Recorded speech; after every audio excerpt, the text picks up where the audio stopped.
Hello and welcome to Running Programs. In today's episode, we're going to be fixing up a bug that we encountered at the end of the last episode. And just as a refresher, the bug is we've got our menu here to select the player name, but when we actually hit the A key and select an option, we see this that the name is actually appearing as blank. So something's not quite right. And so after some investigation, I realized that the underlying problem here is if we actually go back to kind of this menu, we've got two things going on. We've got this menu listening for key events, and we've also got the dialogue, this thing right here, listening for key events as well. And so what's happening is that the tests are passing because for some reason, when this runs under React Testing Library, the events are executed in one order, and in the browser, they're executed in the reverse order. So let's say, for example, in the browser, the dialog dismisses the menu, and so then the menu doesn't have time to handle the A press, whereas in React Testing Library, the menu press is handled and then the dialog is dismissed. So it's kind of understandable why this wasn't caught. Kind of a weird thing we're doing where both components are listening to this to this key listener. So what I want to do in this episode is fix that bug, and we'll kind of have to rethink just a little bit about our design of the controller listener. And so let's jump back into our code. I haven't committed from the last episode, so this will still be under the sort of, what do we call this? The choose player name feature. I'll commit it when we've actually got the feature working correctly. So the first thing I want to do is create a test file for the controller listener. And let's actually just minimize that. So the reason we're going to write a test for the controller listener is because we're going to change the API just a little bit. So normally we would render our controller listener like this. We would say controller listener on A press, handle A press, something like this. And then maybe we've got, we usually pass children, but I don't know if we need children here. Yeah, that's fine. So that's how we'd normally render it. And then what are we going to call this test? Well, this test is going to capture the new intended behavior of this component. So, and actually, I'm sorry, let me scratch that. First, what we're going to do is write a test for the listener as it is, to make sure that as we change it, we're not breaking anything. We still have the app and menu tests that help give us confidence, but while we're here, we might as well test this as a sort of unit. So the first thing is that it will call the provided handler when the A button is pressed, something like that. So let's go ahead and import user event from user event. Great. The controller listener is rendered. We're going to then hit the A button, which is just the Z key. Then we expect handle press to have been called once. What is handle press? Well, we haven't created it yet. Let's go ahead and create it now. Handle A press. Just make it a just function so that we can make assertions on it. Why is this complaining? We're using the wrong render. We need to use React Testing Library render. React Testing Library. There we go. Okay, great. So we know that this is working. Our test proves it. Now we're going to do something a little different. We are going to write a test. I've been sort of dancing around this, but to solve the problem of these sort of two components listening to key events, I want to create the notion of a priority. And so only components with the highest priority are able to respond to these types of events. And if you think about, Pokemon, it's not like there's ever like two dialogues at once or two menus at once. So really we can just think about it as there are a set of UI elements, like a menu, a dialogue, whatever, and these will have different priorities. So if a menu is visible, a menu is going to take priority over those key events, and a dialogue would have less priority, which means that if a dialogue and a menu are rendered at the same time, if a menu has higher priority, only the key events that happen on the menu will fire.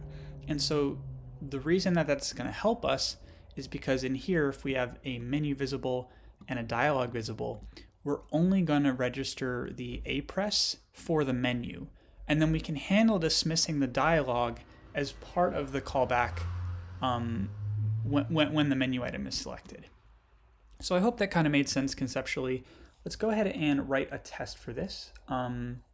So here we're going to have a test for, how do we want to word this? Only calls handlers with the highest priority. Let's say that.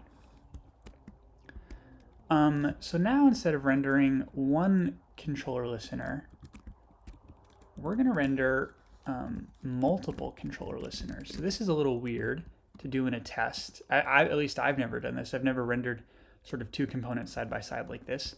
But the reason we want to do it kind of this way is because there's this idea of multiple controllers competing for priority, so we need to actually simulate that in our test.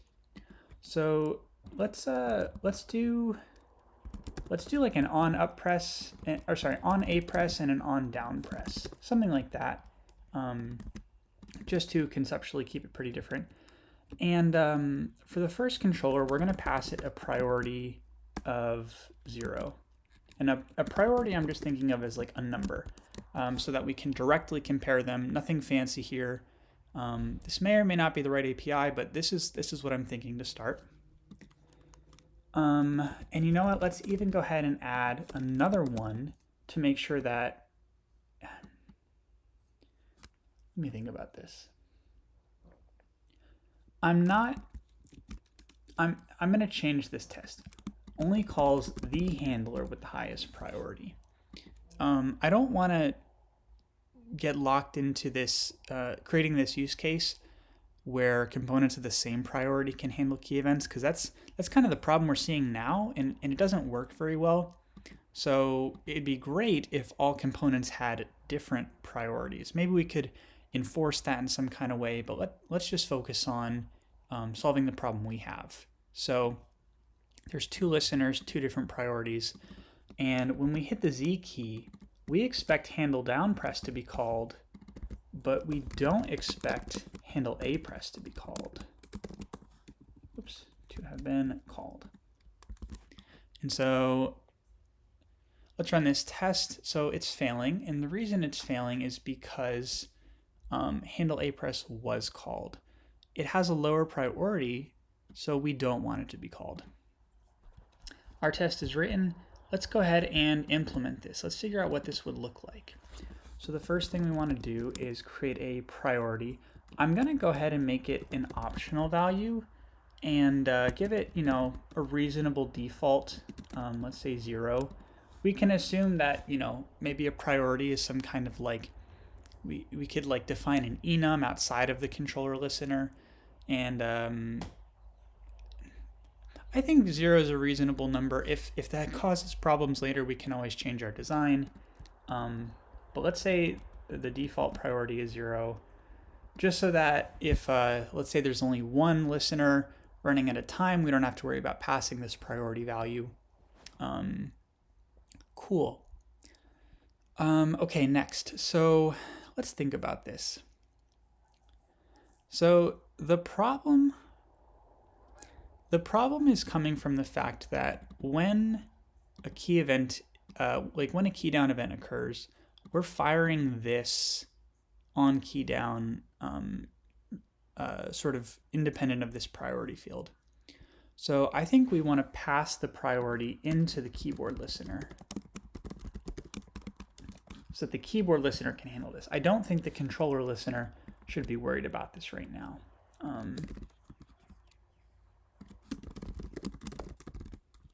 And we can make that required since we'll have a default value provided by the controller listener. Cool. So thinking about our next steps, we've got to have some way of knowing what the current priorities are.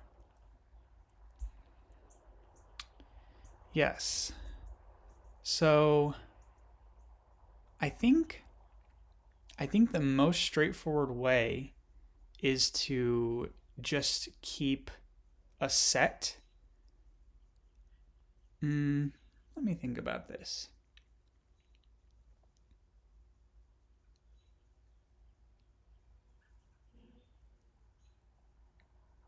So I guess I'll just kind of talk through my thinking. My thinking is, what if we created a set of priorities and we only allowed the key down event to run if the priority of, passed in right here, if this matches the highest priority in the sort of list of active listeners. So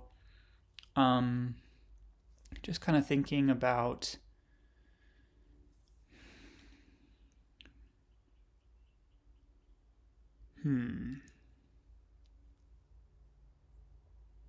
Okay, so I have one idea we can try, and we'll just kind of play around with it. So the first thing I want to do is just create some kind of array store.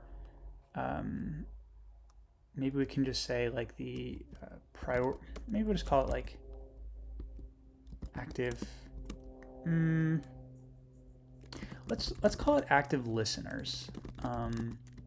And it might be storing more information than we need, but let's go ahead and say that an active listener has a priority, and a callback, which is just a keyboard event handler. And now that I'm looking at this, I don't know that active conveys the right message. Let's call this a prioritized listener that has, an associated callback and a priority. And even listener, I'm not sure that that's the right word because listener means something different. Let's call it a handler, prioritized handler. So we have an array of prioritized, that's a hard word to spell, handlers. Okay, it's just telling us it's not used. And what do we want to do here? Well, when the use effect runs, we're listening to this key event. This is basically telling us, hey, the keyboard listener is mounted and something is now listening. I think what we want to do instead here is, again, just thinking high-level API, something like add prioritized handler, where we can pass the method that we're going to call and maybe the priority as well. So let's see what that looks like. We have an add prioritized handler. Yes, it's going to yell at us because that's not defined yet, but we're going to fix that.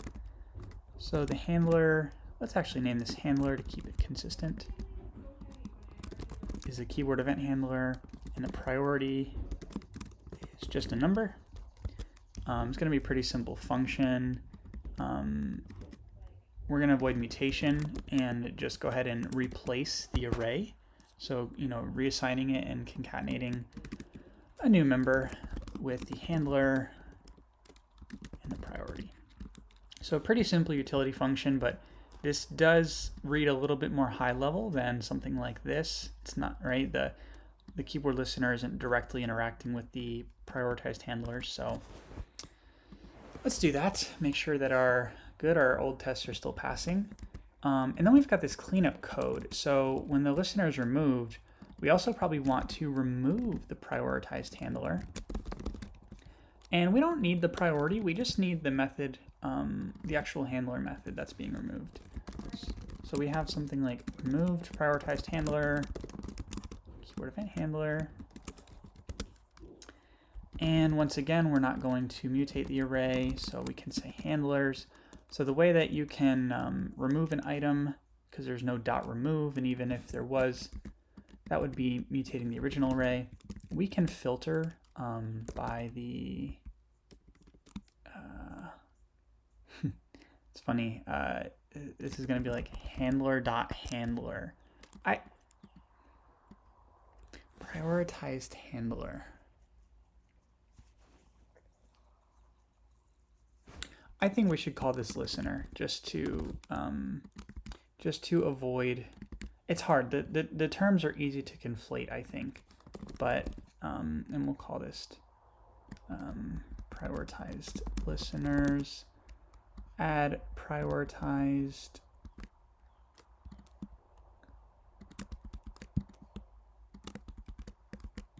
There we go. Not not super elaborate refactoring, but it does the job.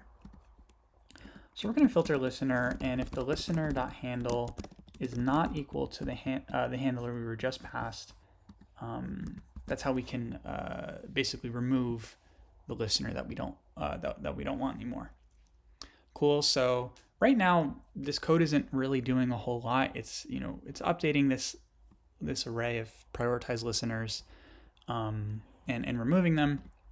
But now we're going to get to sort of the meat of it. So what I want to do is have a method, something like create prioritized listener. And so what this API is going to, so this is going to return a value, sorry. So this is going to be something like on key down if highest priority, something like that. And so let me just talk through what I'm thinking here. We only want on key down this. We only want this this handler, this event handler, to fire if the keyboard listener has the highest priority out of all the prioritized listeners that we've registered. And so the way that we're going to do that is through this helper method. So create prioritized listener. It's going to take a keyboard event handler and a priority. And this is actually going to return another event handler, right? So it's you can kind of think of it as like a higher order function. It's taking a handler, a function, it's returning another function. And what is that function going to do? Well, that function is going to say if is highest priority, passing it the priority that we've gotten, then run the handler for the received event. So at a high level, I hope that this is clear. Basically, we're creating a function that's only going to call the original function if the priority is the highest priority, which we're going to define right now. So is highest priority. That's going to take a priority number. And like I said, we don't want to get into the whole components of equal priority, like have equal weight. So I'm going to make a decision here that we might sort of bite us later, but in a good way, because it's going to force us to come back and reevaluate this a bit more carefully, which is good. So this is just going to return a Boolean. And how are we going to check if it's the highest priority? Well,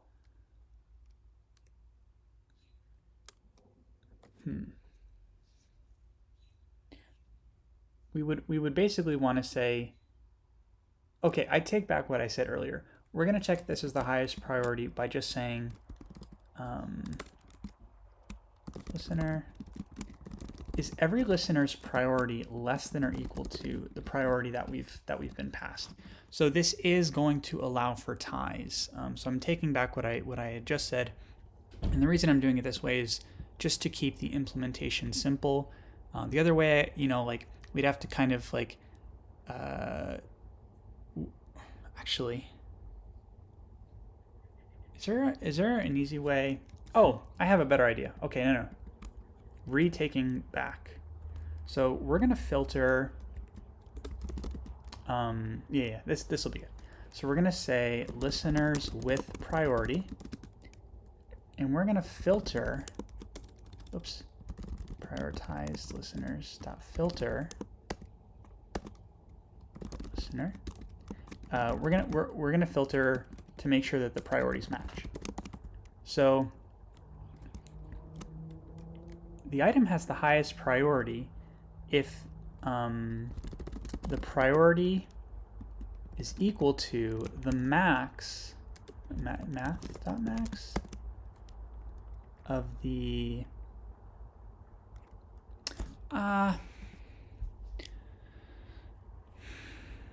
it's not like it's an object, so we'd kind of have to map over it.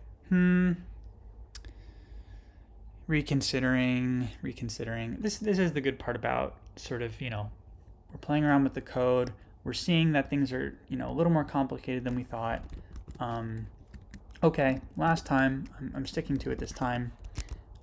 If the listener is less than or equal to the priority that's provided to us, we're going to run the function. So this is going to allow for ties. Final word, yes, we're going to allow for ties. And now that we have this on key down if highest priority, we can pass this in as a prioritized listener and as a as the event listener. So let's go ahead and pass that function instead of the key down on key down. Okay, so we have a little bit of an issue here. So it didn't call handle a press, which is good, but it also didn't call handle down press. So let's make sure our test is right. Okay, yeah, that looks good. Maybe let's just do a little bit of debugging. Maybe in here, we can say something like got event. Maybe let's also log the priority, and then we'll log, is highest priority. Maybe we can even log the list of active listeners. Or what do we call it? Prioritized listeners. Just a little debugging just to see what's going on. Okay, so and let's solo the test, because that's the test that's failing. And was I wrong? Oh no, okay, there we go. So got keyboard event. Whoops, where are we? There we go. Got keyboard event, priority 0. It's not the highest priority. The one thing we should also debug is something like firing, just to let us know that if it's getting called or not, because we want to make sure that this is right. So is highest priority false?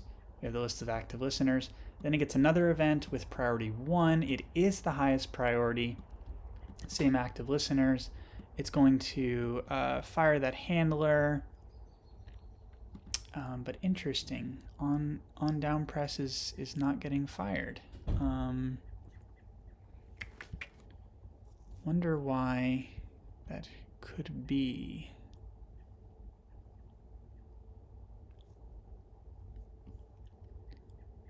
On key down.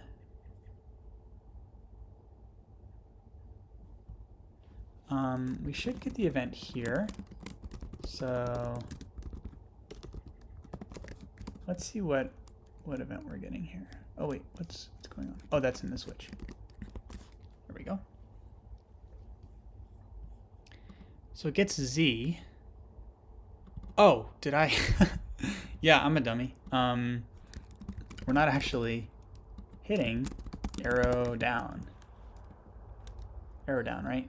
Oh no, it's something like arrow down, I think. Okay, so our test was wrong, but that's all good.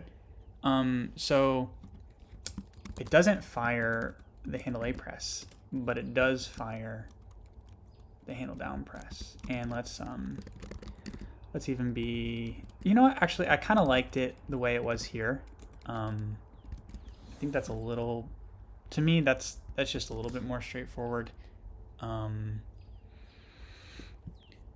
We could even like split the tests out if we really wanted to, but I think that's fine.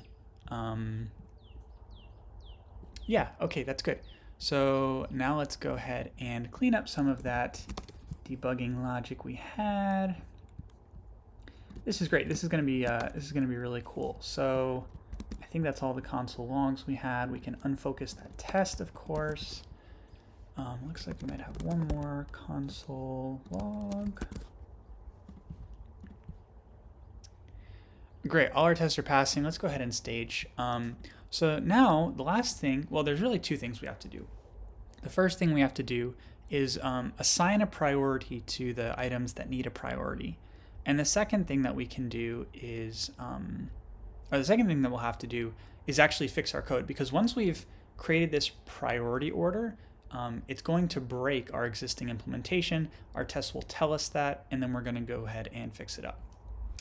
So let's create a new common directory, and I want to call this maybe just like constants for now. It's not that important. And I want to create a new enumeration called GUI priority. And so this is going to define in order from lowest to highest what the priority is for handling these events. And so the first priority is going to be none. So if there's ever, you forget to pass a value or something like that, like for example, if I had, let's say dialogue was the first one, this would, in JavaScript, this would automatically take the value of 0 like that, if you don't have anything. And that's going to match the default value for the controller listener, which is 0. So none is going to be our 0, and so if I, pass, actually, yeah, it's not even if I forget, it's just if I pass dialogue, that's going to match controller listeners that don't have anything set. So I need to have something lower than dialogue is the main point. So I think in order for now, it's none, dialogue, and menu. So menu has the highest priority, which means menus will receive key events, and dialogues, if there's a dialogue in a menu, only the menu will receive key events. Or rather, controller events, button events. So this is great. And now that we have this priority, why don't we go ahead and pass it? So here in the controller listener, we have a priority of GUI priority.menu, which is higher than in the new game. We have a dialogue. This is the dialogue here. It's interesting. Really, we should separate this. I wonder if that's also part of the bug, because we have nested controller listeners like this. Just for fun, what happens if I separate this? I'm just interested, like, if that if that somehow like fixes the original bug. Let's just take a peek. So I'm scrolling. Okay, no, so it doesn't fix the original bug. But I think this is probably better. Only the dialogue really cares about the key events. Yeah, I don't know. I'm starting to wonder if controller listener wasn't quite like, if this might have been better as a hook or something like that.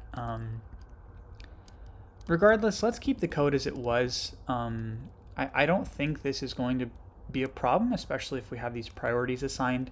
So this controller listener, we'll say, represents the dialogue, and this is going to have a priority of GUI priority.dialogue.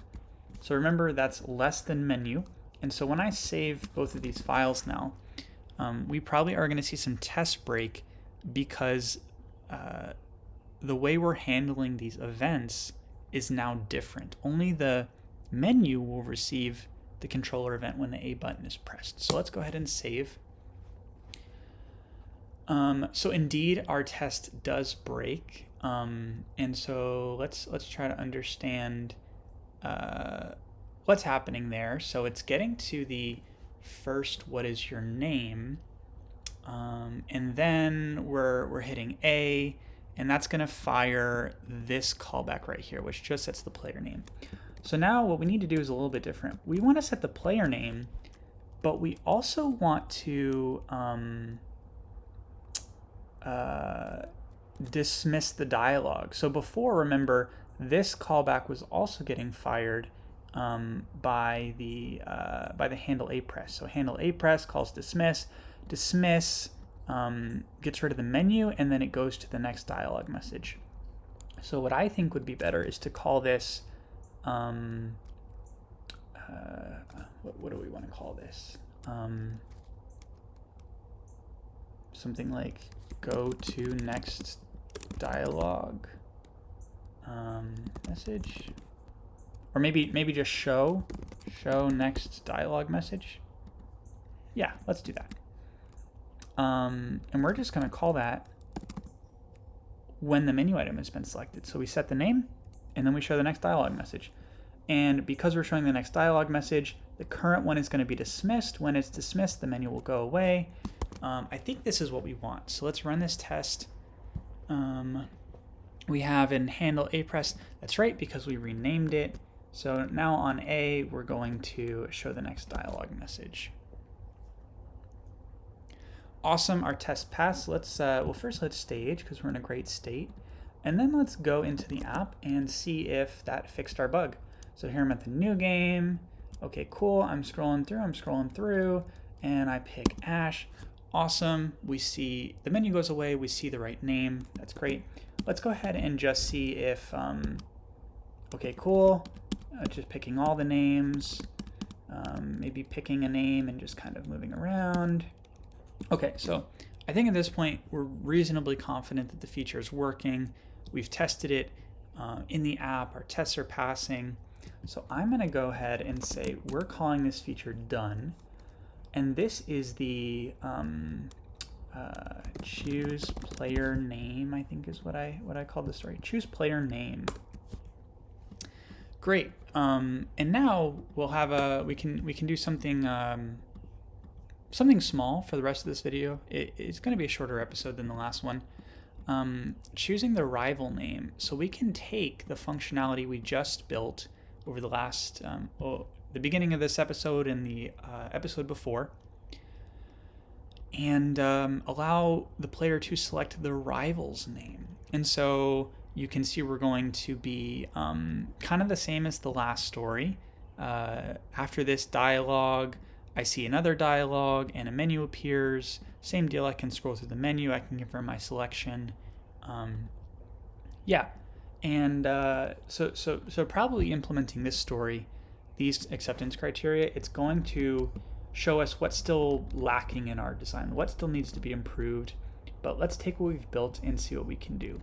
So let me go to our app test, close some of these files. And we want to continue this new game sequence test. So first piece of acceptance criteria. When I hit the A button from this dialogue, so let me just hit the A button. Great. I see this other dialogue. What is his name again? Cool, so let me copy this set of assertions, and I'm gonna see this dialogue. Let's actually remove these for now. We'll just focus on one part at a time. So this is our test. Yep, we get a failure. So we see this interesting, cannot read label if undefined. That's because we're dismissing the current dialogue and we just don't have anything next. So we're gonna fix that now. We'll go to new game, and the next dialogue we're going to use is what is it? What is his name again. I think that's it. I'm not going to do anything on dismiss. For right now, at least. Did I do something wrong? Let's just copy this verbatim. Probably made a small typo. I did is twice. Okay. Small mistake. No worries. Awesome. Test pass. We can stage. And that part of our acceptance criteria is done. So now we see a menu with the following names to choose from. So we can choose from Blue, Gary, or John. Our test is going to fail. We haven't done that yet. So now we see something interesting. So we already have an is menu visible, and we're rendering a menu. This is not the way it's going to stay permanently, but I think for the sake of exploring how our design needs to change, we need to have a distinction between what menu is visible. So this is not just the menu. This is the choose player name menu visible. It's a bit of a mouthful. It's going to break us up into multiple lines. Player name. Yeah. And that is not to be confused with the choose rival name. And we also have a list of name options. This is actually player name options. And we don't want to show, we want to show the list of rival name options if the rival name menu is visible. What are the rival name options? Well, and again, you see we're doing a lot of copy pasting. This is kind of a clear sign to us that our design does not quite fit. So like some parts of it fit, like adding a new dialogue was pretty easy, but you can kind of see the sequencing. It still leaves a lot to be desired. So what can we choose from? We can choose from Blue. We can choose from Gary. We can choose from John. Let's not handle anything on select yet. And let's just see if this test passes. No, because we're not displaying the rival name menu at all. We want to display the rival name menu when this dialog is dismissed. So the write your name is whatever, that's when we want to set the rival menu to true, when that dialog goes away. So let's save that. Great, our test pass. So I can choose from these names, and then I can scroll through the menu by pressing up and down. So let's go ahead and we'll do the same thing. Let's choose the second name. And we see the dialog, this dialog right here. So his name is not underscore, it's Gary. And we're going to lowercase. Let's save it. This will not pass. Should not pass. So here we can see we're at this dialog. And let's kind of compare to the other one. When it's dismissed, the menu needs to go away. We don't really have. Did we check for that? We could check for that. So let's add the assertion. It's not going to run, but it'll fail in a second. So when the rival's name has been selected, we want to not set the player name, but set the rival name. What is the rival's name? Well, we don't actually have a variable for that yet, but we can create one called rival name and set rival name.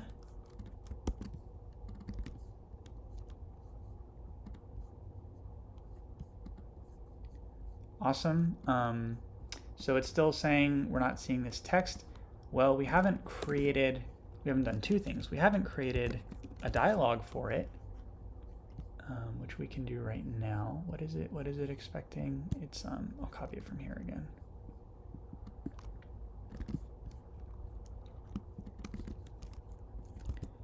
His name is rival name. Boom. Oops. Boom. Gotta remember that E. And then that still won't work because when the player's name is rival's name is selected, we still have to show the next dialogue. So like the fact that we see duplication here, and again we're trying to move in a way that's like, we can use copy paste because we can always refactor, but this is showing us this duplication that there's something not quite right about our design. We should be able to make this more generalizable, more simple. And like especially you can see this is not exactly a scalable solution. Having all these booleans for is this name menu visible, is this name menu visible. Cool. And then the last thing we're going to do is when this dialog is dismissed, we're going to set the is choose rival name menu visible to false. So this should allow our test to pass. Indeed it does. And okay, we've done that part of the acceptance criteria. Oh, and that's it. We are done. So I pointed that as a 2-pointer. That feels about right. It wasn't trivial. We did some copy paste, and we can think about how to refactor. But let's test it in the app. Make sure we're not getting any weirdness. So I'm going to refresh, and let's go ahead and go through. So we have I'm going to choose a new game. Oak is grading me. I'm going to go ahead and choose the name Ash. Great. And then what was his name again? You can see I didn't do the whole like this is your rival, but that's fine. And I'm going to choose Gary. That's right, I remember now his name is Gary. So that's going to be it for this episode. We can go ahead and commit this feature. This is choose rival name. We've got tests for it. And we can go ahead and mark this as done. I think probably the next episode, we'll spend a little bit of time refactoring because first of all, we've got this new game component. It's just kind of blowing up at this point, all these dialogue messages. The other things I want to take a look at are the controller listener. I think we could probably separate some of this logic out. I think there's some gains we can make here. I really don't love this. Another thing we can do, of course, is stop using Z all over the place and actually commit to creating a constant that allows us to just say press the A button. So probably just some refactoring in the next episode. Thanks so much for watching. That's really it. I didn't have anything else. Thanks so much for watching. I'll see you in the next episode.